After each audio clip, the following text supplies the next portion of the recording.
ये shampoo powder आपका complete hair care solution है। जी हाँ, ऑलरेडी मैं आपसे होममेड शैम्पू शेयर कर चुकी हूँ। हर्बल शैम्पू जो कि आपको बहुत पसंद आया, आप सबने अपने घर पर बनाया और उसे लगाकर बहुत अच्छे रिजल्ट्स आपको मिल रहे हैं। लेकिन उसका झंझट बहुत है, बहुत मुश्किल से आपको बनानी पड़ती है। लेकिन ये शैम्पू पाउडर अगर आप एक बार बनाकर रख लेते हैं ना, तो खराब होने का प्रॉब्लम है और ना ही बनाकर लगाना बहुत मुश्किल है। एक बार बनाकर रख लीजिए 3 से 4 महीने के लिए। ये शैम्पू आपके बालों को बारीक होकर टूटने से रोकेगा। अगर आपके बाल बहुत ज्यादा रफ हैं, पतले हैं, कमजोर और मुरझाए हुए नजर आते हैं, तो ये सब उस शैम्पू का कमाल है जो इस वक्त आपके बाथरूम में रखा हुआ है। तो चलिए देखते हैं इस शैम्पू पाउडर को आप कैसे बनाएंगे और कैसे इस्तेमाल करेंगे। पहले ठीक से समझिएगा, देखिएगा और फिर इसका इस्तेमाल स्टार्ट कीजिएगा। बेहतरीन हेयर क्लींजर और शैम्पू बनाने के लिए सबसे पहले यहाँ पे मैं ऐड करूंगी 2 टेबल स्पून यानी कि 2 चम्मच मुल्तानी मट्टी।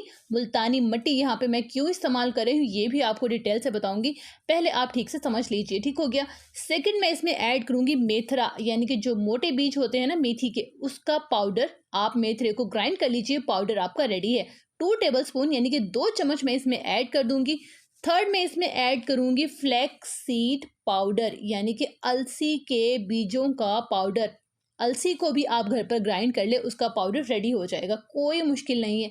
अब इन तीनों चीज़ों को आपने मिक्स करना है। ये हो गई आपकी बेस तैयार। आपने इस पाउडर को किसी भी एयर टाइट जार में डालकर स्टोर कर लेना है 3 से 4 महीने के लिए। ठीक हो गया। अब इस पाउडर को हमने अपने बालों के लिए कैसे यूज़ करना है ये बताती हूँ। कितना भी पाउडर आपको चाहिए आपके बालों की लेंथ पर डिपेंड करता है। 3 से 4 चम्मच आप इस पाउडर का इस्तेमाल करेंगे, एक बाउल में डालेंगे और साथ में आप इसकी ऐड करेंगे पानी।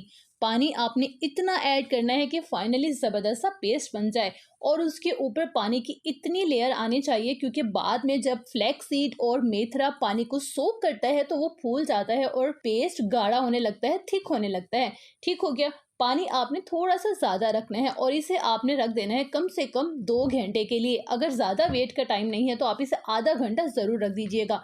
आधे घंटे के बाद आप देखेंगे कि आपका पेस्ट ठीक हो गया है। अगर इसमें पानी की ज़्यादा ज़रूरत है तो आप इसमें और पानी भी ऐड कर सकते हैं। अब इसमें मैं ऐड करूंगी 1 टेबल स्पून ऑलिव ऑयल यानी कि जैतून का तेल। आप इसमें कोकोनट ऑयल भी इस्तेमाल कर सकते हैं और सरसों का तेल भी 1 चम्मच ऐड कर सकते हैं। अगर आपके सर में डैंड्रफ है, खुश्की है या फंगस वगैरह है तो आप इसमें 1 चम्मच लेमन जूस भी ऐड कर लेंगे, अदरवाइज आप लीमू को स्किप कर देंगे। अब अच्छे से मिक्स कर लीजिए। इस पेस्ट की लिक्विडिटी इतनी होनी चाहिए कि आपकी रूट्स में आसानी से लग जाए। अब बारी आती है कि आपने इसे लगाना कैसे है। जड़ों से लेकर सिरों तक यानी कि बालों की रूट से लेकर एंड तक आपने इसे मेहंदी की तरह लगाना है और कम से कम 1 घंटा अपने बालों में इसे लगा रहने देना है। 1 घंटे के बाद आपने वॉश कर लेना है। ना तो आपको शैम्पू की जरूरत होगी और ना ही किसी चीज की, क्योंकि इसमें जो हमने मुल्तानी मट्टी ऐड की है वो आपका बेहतरीन क्लींजर है।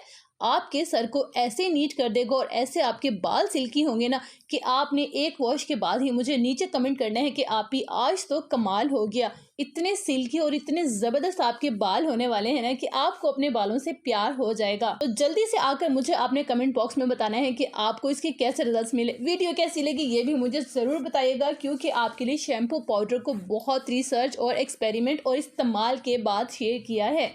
अपना बहुत सारा ख्याल रखिएगा और अपने इस चैनल का भी।